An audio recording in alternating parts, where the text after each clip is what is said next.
नमस्कार साथियों। ना रुकना है, ना थकना है, बस मेहनत करके लक्ष्य को पाना है। इसी उद्देश्य और मोटिवेशन के साथ हम लोग बात कर रहे हैं राजस्थान के भूगोल की। और राजस्थान के भूगोल में हम अध्ययन कर रहे हैं राजस्थान की स्थिति और विस्तार की। और जब हम राजस्थान की स्थिति और विस्तार का अध्ययन करते हैं तो हम राजस्थान की स्थिति और विस्तार को दो तरीके से पढ़ते हैं। एक राजस्थान की ग्लोबीय स्थिति और विस्तार, दूसरा राजस्थान की भौगोलिक स्थिति एवं विस्तार। और राजस्थान की ग्लोबीय स्थिति और विस्तार के अंतर्गत हम राजस्थान की अक्षांशीय स्थिति और विस्तार का अध्ययन करते हैं, साथ ही राजस्थान की देशांतरीय स्थिति और विस्तार का अध्ययन करते हैं। तो हमने राजस्थान की ग्लोबीय स्थिति के अंतर्गत राजस्थान की अक्षांशीय और देशांतरीय स्थिति तथा विस्तार का हमने विस्तार से अध्ययन किया है कि राजस्थान की अक्षांशीय स्थिति क्या है, राजस्थान का अक्षांशीय विस्तार क्या है और अक्षांशीय स्थिति और विस्तार को लेके हमें क्या पूछा जाता है। इसी प्रकार राजस्थान की देशांतरीय स्थिति और विस्तार का भी अध्ययन किया और राजस्थान की देशांतरीय स्थिति और विस्तार को लेके क्या हमें पूछा जा सकता है उसके बारे में हमने भी विस्तार से चर्चा की। लेकिन उसी श्रृंखला में राजस्थान में जो नए 19 जिलों का गठन किया गया है या 3 नए संभागों का जो गठन किया गया है, उसके आधार पर राजस्थान के अक्षांशीय विस्तार को लेके क्या परिवर्तन हुआ है, इसके बारे में भी हमने विस्तार से चर्चा की। और आज हम बात करने वाले हैं कि राजस्थान से गुजरने वाले देशांतर कौन से हैं और नए जिलों के गठन के बाद में वह देशांतर कौन से जिलों से गुजरेंगे या उनके संबंध में क्या प्रश्न पूछे जाएंगे। अब देखिए, समझना, अक्षांशों के संदर्भ में हमें संभाग को भी याद रखना है और जिलों को भी याद रखना है, लेकिन जब आप देशांतरों का अध्ययन करेंगे तो सामान्यतः केवल और केवल डिस्ट्रिक्ट को याद रखना है, जिलों को याद रखना है कि कौन सा देशांतर किन जिलों से गुजरेगा या कहां से गुजरेगा और किस तरह से प्रश्न पूछे जा सकते हैं, उन प्रश्नों पर बात करें। हालांकि जब हम अक्षांश और देशांतरों के का अध्ययन करते हैं तो अक्षांशों को लेके प्रश्न ज्यादा बनते हैं, देशांतरों को लेके कम प्रश्न पूछे थे। लेकिन जिन देशांतरों के बारे में प्रश्न पूछे जाने की संभावना है उनके बारे में हम अध्ययन करने वाले। तो देखिए, शुरुआत करते हैं राजस्थान की देशांतरीय स्थिति और विस्तार को समझते हुए राजस्थान से कौन कौन से देशांतर गुजरते हैं उनके बारे में चर्चा करते हैं। तो देखिए, हमने पहले अध्ययन किया कि राजस्थान का देशांतरीय विस्तार और स्थिति। तो राजस्थान की देशांतरीय स्थिति और विस्तार के अंतर्गत सबसे पहले हमने अध्ययन किया कि राजस्थान का जो देशांतरीय स्थिति है वह है पूर्वी गोलार्ध, यानी कि राजस्थान जो है पूर्वी गोलार्ध में ईस्टर्न हेमिस्फीयर में स्थित है। और इसके साथ ही हमने राजस्थान का देशांतरीय विस्तार भी अध्ययन किया कि राजस्थान 69 डिग्री 30 मिनट पूर्वी देशांतर से 78 डिग्री 17 मिनट पूर्वी देशांतर के मध्य स्थित है, जो कि राजस्थान का देशांतरीय विस्तार, यानी कि राजस्थान 8 डिग्री 47 मिनट देशांतरों के मध्य स्थित है। और देशांतरीय विस्तार के आधार पर ही हमने राजस्थान की पूर्व से पश्चिम चौड़ाई, राजस्थान का पश्चिमी बिंदु और राजस्थान के पूर्वी बिंदु के बारे में चर्चा की। लेकिन अब प्रश्न आता है कि राजस्थान से गुजरने वाले देशांतर कौन से हैं। अब उन्हें समझना है तो एक एक को समझना है।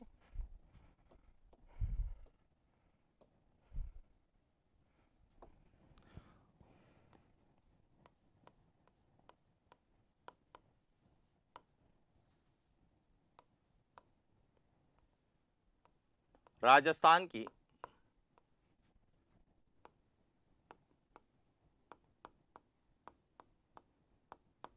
देशांतरीय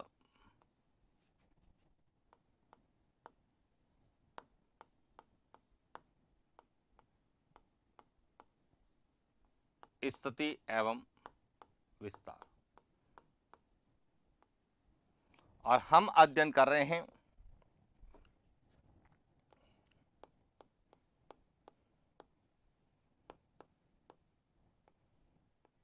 राजस्थान से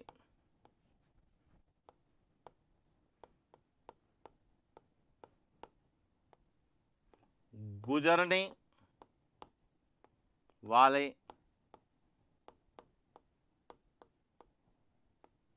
देशांतर, कि राजस्थान से कौन कौन से देशांतर गुजरते हैं।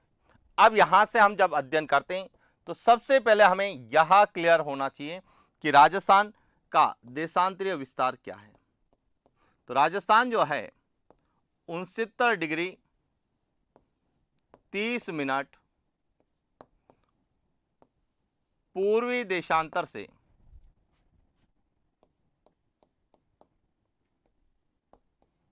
78 डिग्री 17 मिनट पूर्वी देशांतर के मध्य स्थित है, जो कि राजस्थान का क्या बताता है, देशांतरीय विस्तार। अब राजस्थान जो है 69 डिग्री 30 मिनट पूर्वी देशांतर से 78 डिग्री 17 मिनट पूर्वी देशांतर के मध्य है। तो कौन कौन से देशांतर गुजरेंगे, तो एक एक को लेके चर्चा करते हैं। देखिए, सबसे पहले हम बात करते हैं 69 के बाद में कौन सा आएगा,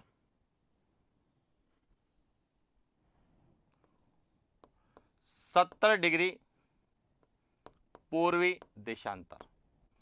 इसके बाद है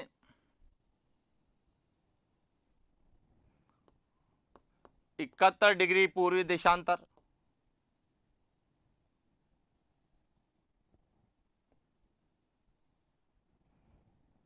72 डिग्री पूर्वी देशांतर,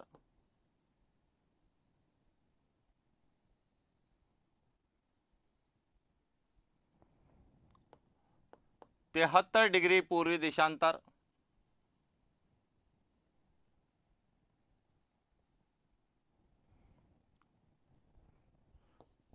74 डिग्री पूर्वी देशांतर,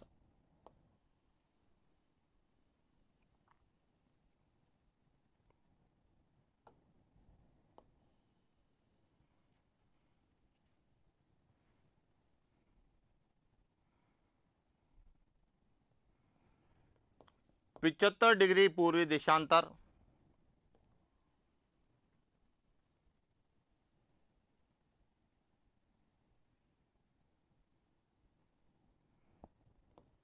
76 डिग्री पूर्वी देशांतर,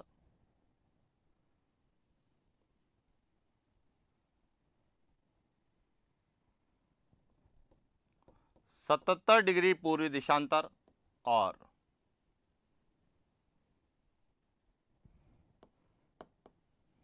78 डिग्री पूर्वी देशांतर। यानी कि राजस्थान से गुजरने वाले देशांतर कौन से हैं, 70, 71, 72, 73, 74, 75, 76, 77 और 78। ये देशांतर जो है, जो कि सभी पूर्वी देशांतर है, यह राजस्थान से गुजरते हैं। तो आपसे डायरेक्ट प्रश्न पूछा जा सकता है कि कौन सा देशांतर राजस्थान से गुजरता है या कौन सा नहीं गुजरता है।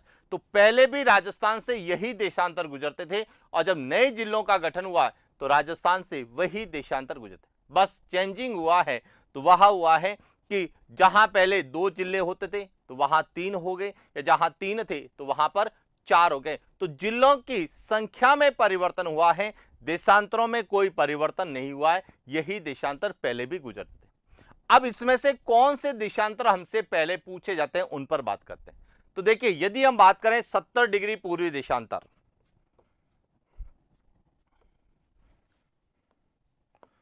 70 डिग्री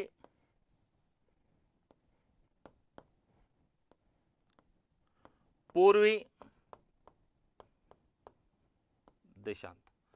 अब जो 70 डिग्री पूर्वी देशांतर है, यहां केवल एक ही जिले से गुजरता है और वह कौन सा है, पहले भी यहां केवल जैसलमेर से गुजरता था और अब भी यहां जैसलमेर से गुजरता है। और इसीलिए कई बार प्रश्न पूछा गया है कि 70 डिग्री पूर्वी देशांतर राजस्थान के किस जिले से गुजरता है, तो केवल जैसलमेर जिले से गुजरता है। एक तो यह आपको क्लियर करना। इसके बाद दूसरा जो सबसे इंपॉर्टेंट है वह है 78 डिग्री पूर्वी देशांतर। 78 डिग्री जो पूर्वी देशांतर है, यहां राजस्थान के एक ही जिले से गुजरता है और वह कौन सा है। तो इसका मतलब एक तो 70 डिग्री पूर्वी देशांतर को आपको अच्छे से पढ़ना है और एक 78 डिग्री पूर्वी देशांतर को आपको अच्छे से पढ़ना है। 70 डिग्री पूर्वी देशांतर केवल जैसलमेर से गुजरता है और 78 डिग्री पूर्वी देशांतर केवल धौलपुर से गुजरता है। अब यहां से प्रश्न क्या बन सकता है, प्रश्न पूछा जा सकता है कि निम्नलिखित में से कौन से देशांतर राजस्थान के केवल एक ही जिले से गुजरते हैं। तो ध्यान रखना 70 डिग्री पूर्वी देशांतर केवल एक ही जिले से गुजरता है, जैसलमेर से, और 78 डिग्री पूर्वी देशांतर यह भी राजस्थान के एक ही जिले से गुजरता है, धौलपुर से। एक तो आपको इन दो देशांतरों के बारे में पूछा जा सकता है, और पहले भी स्थिति यही थी और वर्तमान में भी स्थिति यही है। क्लियर। इसके बाद दूसरी बात करते हैं, वह है 71 डिग्री पूर्वी देशांतर। अब जब हम 71 डिग्री पूर्वी देशांतर की बात करें तो 71 डिग्री पूर्वी देशांतर दो जिलों से गुजरता है, एक तो जैसलमेर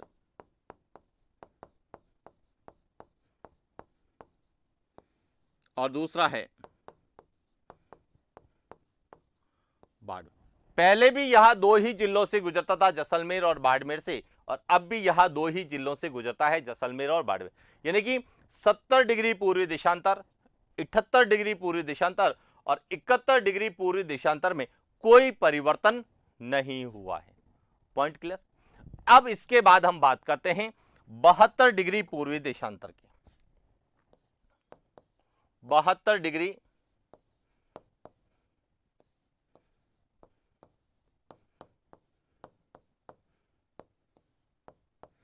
अब जो 72 डिग्री पूर्वी देशांतर है, यहां कौन से जिलों से गुजरता है? तो देखिए यहां शुरू होता है बीकानेर से। कहां से शुरू होता है? बीकानेर से। बीकानेर के बाद में इसकी कुछ सीमा जैसलमेर, जैसलमेर के बाद यह फलोदी, फलोदी के बाद यह बालोतरा और बालोतरा के बाद यह सांचौर, यानी कि 5 जिलों से गुजरता है।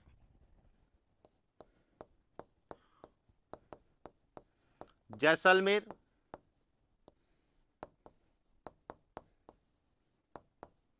बीकानेर,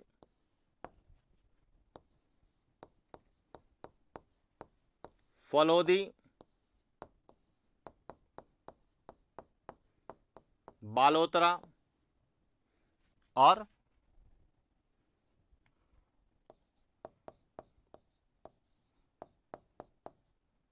यहां 5 जिलों से गुजरता।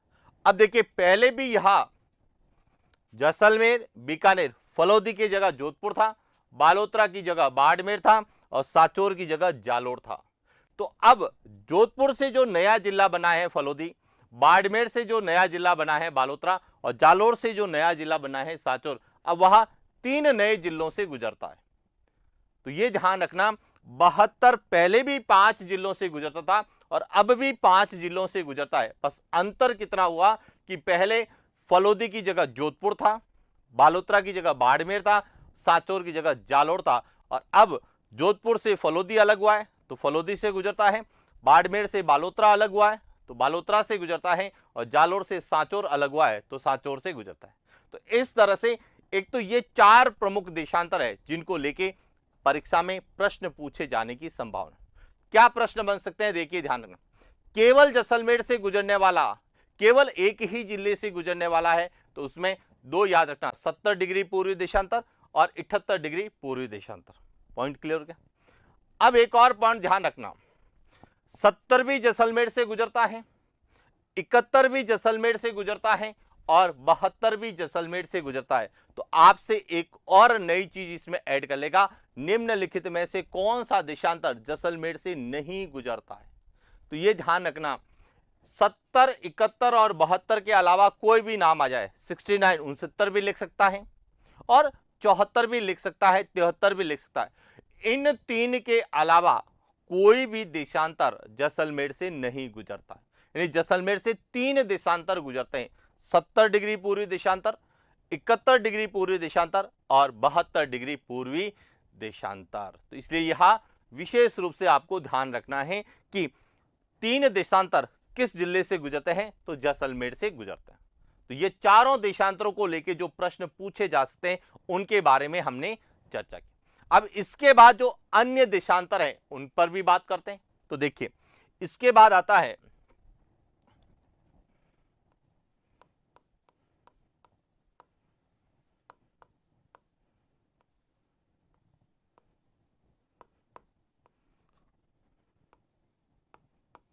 राजस्थान की देशांतरीय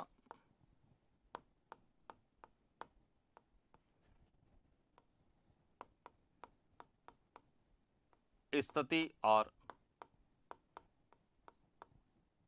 विस्तार। अब हम बात कर रहे हैं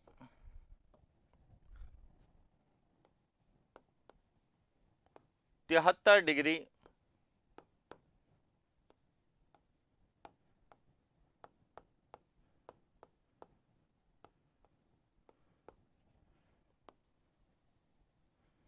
पूर्वी। अब देखिए, जब हम 73 डिग्री पूर्वी देशांतर की बात करते हैं तो ये कौन कौन से जिलों से गुजरता है? तो यहां शुरू होता है अनूपगढ़ से। कहां से? अनूपगढ़।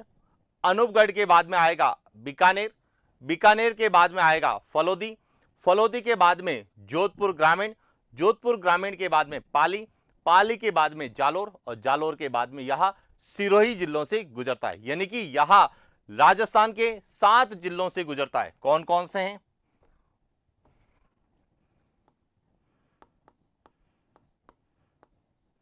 अनूपगढ़,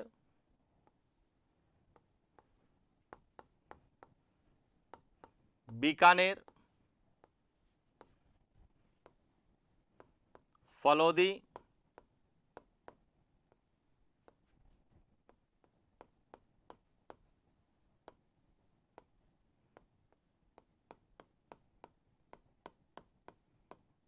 जोधपुर ग्रामीण, इसके बाद पाली,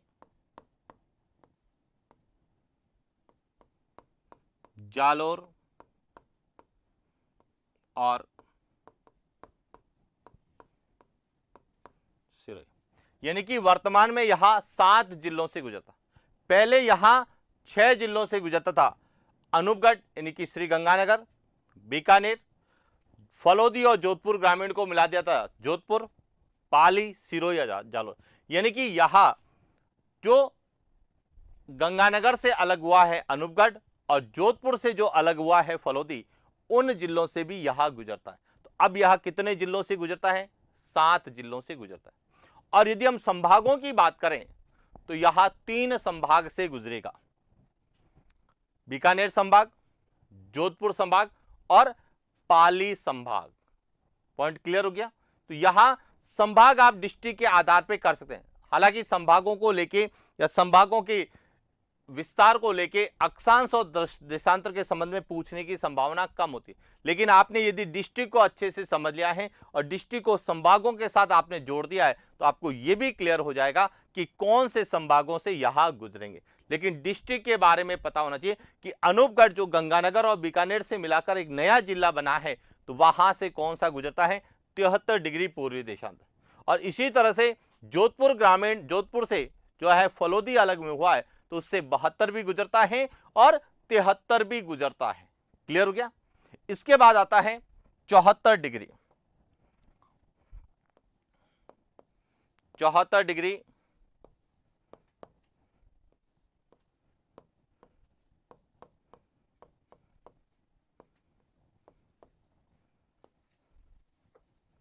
पूर्वी देशांतर।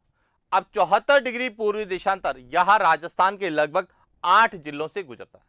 श्री गंगानगर से, उसके बाद बीकानेर, उसके बाद नागौर, फिर ब्यावर और ब्यावर के बाद में जो है राजसमंद,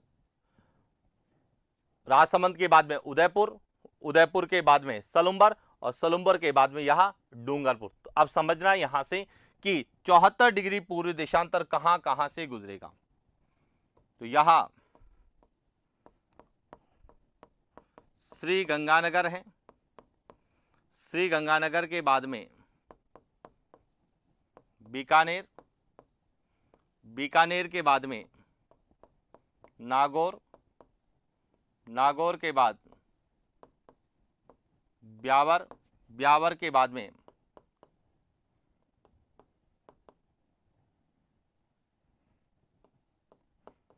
राजसमंद, राजसमंद के बाद में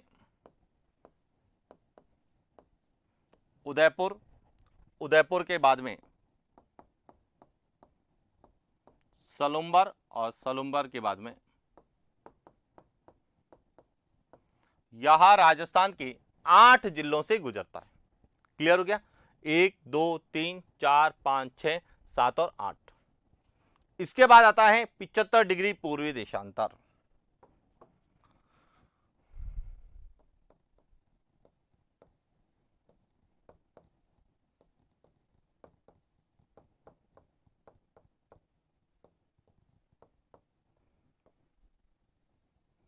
अब 75 डिग्री जो पूर्वी देशांतर है, यह राजस्थान के लगभग 10 जिलों से गुजरता है। अब कौन कौन से हैं? यह हनुमानगढ़,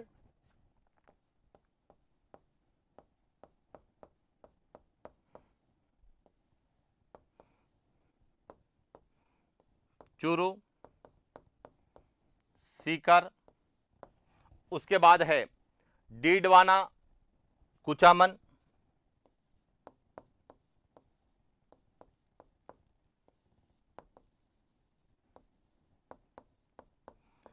डीडवाना कुचामन एक है, ध्यान रखना।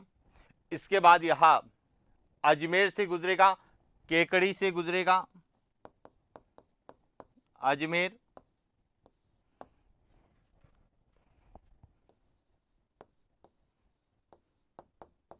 केकड़ी, केकड़ी के बाद में यह शाहपुरा, शाहपुरा के बाद में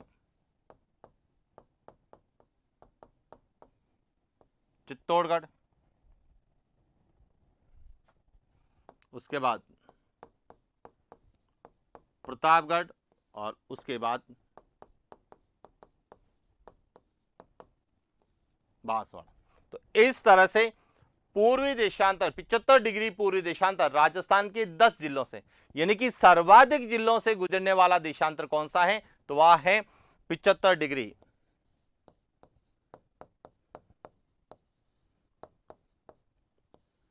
राजस्थान के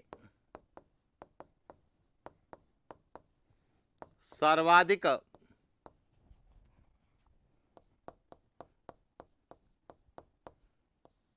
जिलों से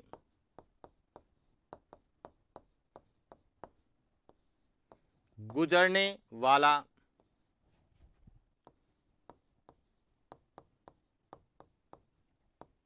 देशांतर। अब ध्यान रखना, जब हम अक्षांशों की बात करते हैं तो 25 डिग्री उत्तरी अक्षांश सबसे ज्यादा जिलों से गुजरता है, तो 75 डिग्री पूर्वी देशांतर यह भी सबसे ज्यादा जिलों से गुजरता है। क्लियर? वहां पे 27 डिग्री उत्तरी अक्षांश मध्यवर्ती अक्षांश है, लेकिन यहां पर यदि हम राउंड फिगर में बात करें तो 74 डिग्री पूर्वी देशांतर जो कि राजस्थान का मध्यवर्ती देशांतर माना जाता है। क्लियर? चले आगे। इसके बाद बात आती है 76 डिग्री पूर्वी देशांतर के।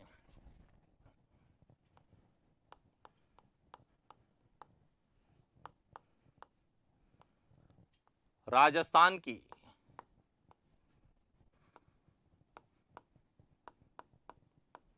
देशांतरीय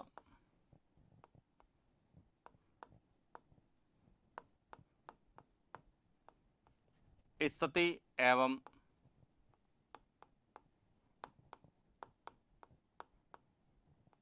विस्तार, जिसमें है 76 डिग्री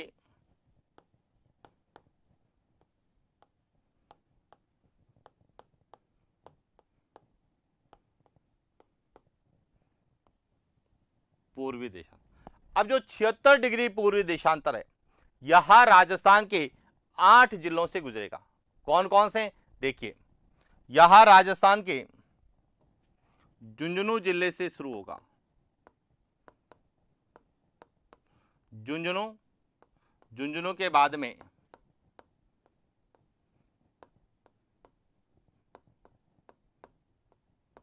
नीम का थाना, नीम का थाना के बाद में यह आएगा जयपुर ग्रामीण,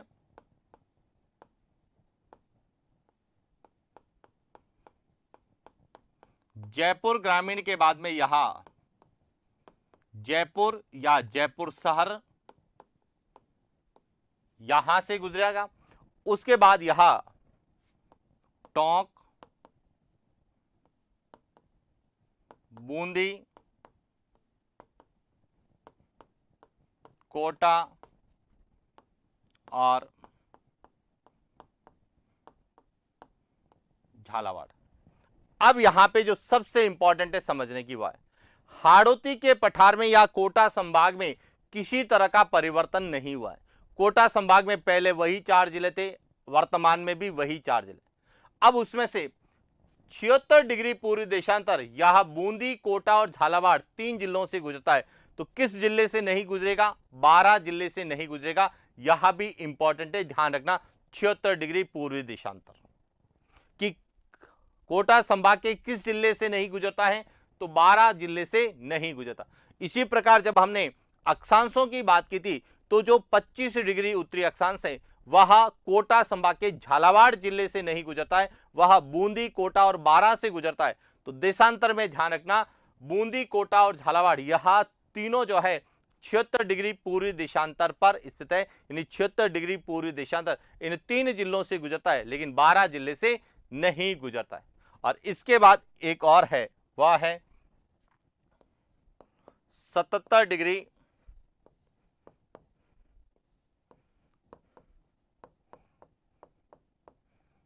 पूर्वी देशांतर। और 77 डिग्री पूर्वी देशांतर यह शुरू होता है खैरथल से। खैरथल, खैरथल के बाद में अलवर, अलवर के बाद में आएगा दौसा, दौसा के बाद में गंगापुर सिटी, गंगापुर सिटी से करौली, करौली के बाद में सवाई माधोपुर की जो है पूर्वी सीमा,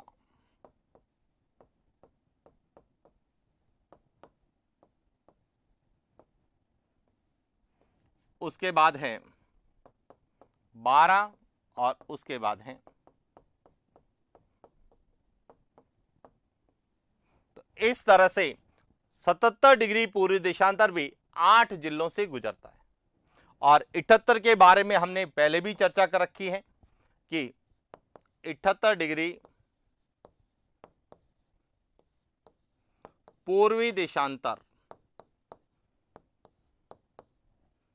यह केवल एक ही जिले से गुजरता है, और वह कौन सा है? तो इस तरह से राजस्थान के नए जिलों के गठन के या नए संभागों के गठन के बाद में केवल जो है कुछ ही देशांतर है जिनके जिलों की संख्या में परिवर्तन हुआ है। राजस्थान की देशांतरीय स्थिति और विस्तार में कोई परिवर्तन नहीं है। पहले भी राजस्थान पूर्वी गोलार्ध में था, देशांतरीय दृष्टि से वर्तमान में भी पूर्वी गोलार्ध में। राजस्थान का पहले भी देशांतरीय विस्तार 69 डिग्री 30 मिनट पूर्वी देशांतर था, अब भी 69 डिग्री 30 मिनट पूर्वी देशांतर से 78 डिग्री 17 मिनट पूर्वी देशांतर। लेकिन कुछ देशांतर है जो राजस्थान के नए जिलों से गुजर रहे हैं, तो जिलों की संख्या में परिवर्तन। लेकिन ध्यान रखना, 70 डिग्री पूर्वी देशांतर एक ही जिले से गुजरता था जैसलमेर से, अब भी एक ही जिले से गुजरता है। 78 डिग्री पूर्वी देशांतर पहले भी एक जिले से गुजरता था, अब भी एक ही जिले से गुजरता है, धौलपुर से। और 71 डिग्री पूर्वी देशांतर पहले भी 2 जिलों से गुजरता था और अब भी 2 जिलों से गुजरता है, जैसलमेर और बाड़मेर। इन तीनों में कोई परिवर्तन नहीं है। लेकिन 72 डिग्री पूर्वी देशांतर पहले भी 5 जिलों से गुजरता था, अब भी 5 जिलों से गुजरता है, लेकिन जिले कौन कौन से हैं यह उनमें परिवर्तन हुआ है। और इसके साथ 75 डिग्री पूर्वी देशांतर जो सबसे ज्यादा जिलों से गुजरता है। क्लियर? अब यहां पे हम बात करें, यदि पुराने पेपर का अवलोकन करें तो उसमें जो प्रश्न पूछे गए उसके आधार पे क्या प्रश्न हमसे पूछे जा सकते। तो एक तो ध्यान रखना, सांबर झील का पहले भी प्रश्न पूछा गया था और अब भी आपसे प्रश्न पूछा जाता। सांबर झील किस जिले में है? जयपुर में। और जयपुर के किधर है? पश्चिम। तो अब देखिए जयपुर से कौन सा गुजरता है, ग्रामीण और शहर की बात करें तो 76 डिग्री पूर्वी देशांतर। और इससे पहले कौन सा है? 75 डिग्री पूर्वी देशांतर जो कि डीडवाना कुचामन। अब यदि हम सांबर झील की बात करें, देखिए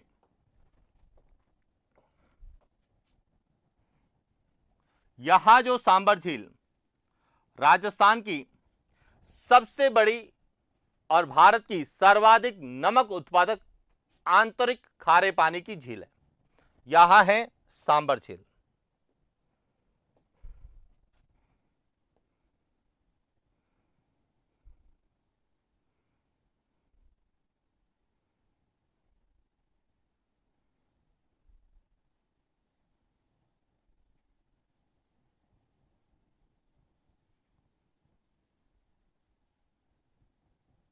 पहला पॉइंट क्लियर हो गया। कौन सी झील है यह है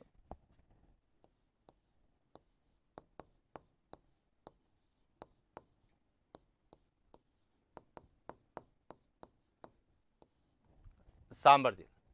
अब सांबर झील किस जिले में है, तो हम कहते हैं वर्तमान में यह आएगी जयपुर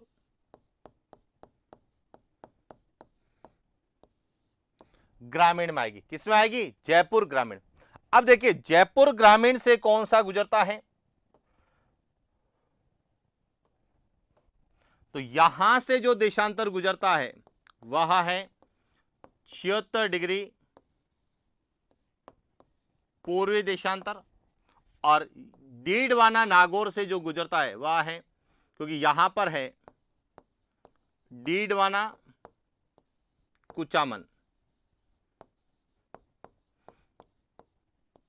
यह है 75 डिग्री पूर्वी देशांतर। अब आप देखें कि सांबर झील जो है किन देशांतरों के मध्य मिलेगी, तो 75 और 76 के मध्य मिलेगी। और क्यों मिलेगी, किस प्रकार मिलेगी, इसका कारण आपको क्लियर हो गया कि सांबर झील जो पहले जयपुर में थी अब वह जयपुर ग्रामीण में, और जयपुर की सीमा यह नागौर और जयपुर की सीमा पर थी, लेकिन अब यह डीडवाना कुचामन और जयपुर ग्रामीण की सीमा पर है। तो इसका मतलब है कि डीडवाना कुचामन से कौन सा देशांतर गुजरता है, जयपुर ग्रामीण से कौन सा गुजरता है, और इनके बीच में यह सांबर झील है। तो इसलिए ध्यान रखना, जब भी आप राजस्थान की प्रमुख झीलों के बारे में आप पढ़ें, विशेष रूप से जैसे आप बात करते हैं जयसमंद झील, अब कहां आ गई है, सलुम्बर में आ गई, तो अब वहां कौन से देशांतरों के मध्य होगी, तो ध्यान रखना जयसमंद झील अब जो है वह 74 और 75 के मध्य आपको मिलेगी, जबकि सांबर झील जो है वह 75 और 76 डिग्री पूर्व देशांतर के मध्य स्थित है। तो इस तरह के प्रश्न एग्जाम में पूछे जाते हैं, और इसीलिए हमें यदि एक बार अच्छे से मानचित्र को इस तरह से ड्रॉ कर दिया, देखिए यहां इस तरह से राजस्थान के से गुजरने वाले देशांतरों को ड्रॉ कर दिया, और इसमें जो राजस्थान के जो प्रमुख स्थान है, जैसे हमने अभी बात की सांबर झील की, तो आपने सांबर झील को यहां पे ड्रॉ कर दिया, तो आपको पता रहेगा कि सांबर झील जो है वहां कौन से देशांतरों के मध्य है। इसी तरह से यदि हम बात करें जयसमंद झील की, तो जयसमंद झील अब यहां पर आएगी, यहां जयसमंद झील की बात करें। इसी तरह से यदि आपसे पूछा जाए लूणकरणसर, तो लूणकरणसर अब यहां पर आएगी, तो यह लूणकरणसर झील है। तो राजस्थान की जो प्रमुख झीलें हैं उनको तो विशेष रूप से आपको पता होना चाहिए। इसी प्रकार कई और चीजें, जैसे उदाहरण के लिए बात करें कि भौराट का पठार,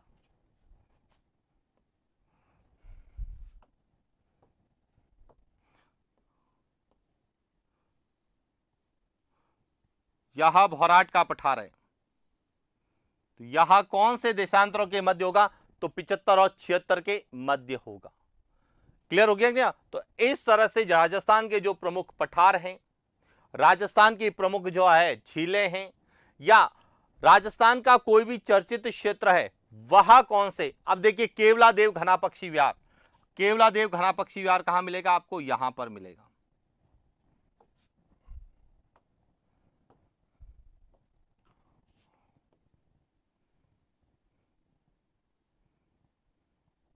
केवलादेव घना पक्षी विहार।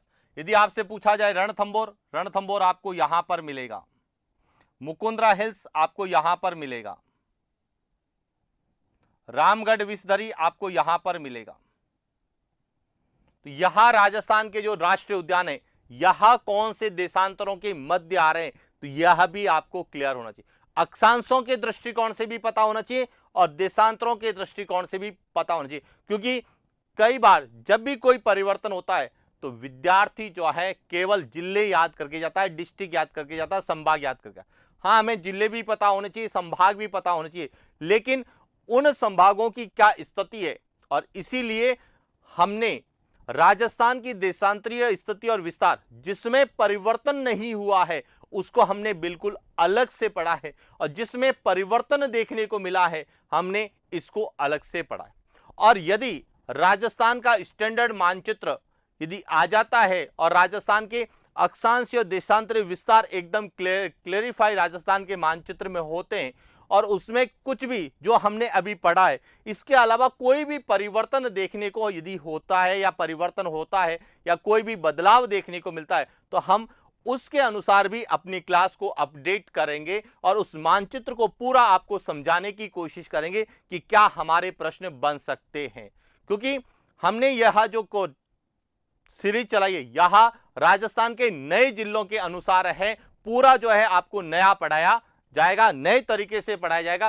पहले क्या था, किसमें बदलाव हुआ या नहीं हुआ, इसको भी समझाया जाएगा। क्लियर हो गया?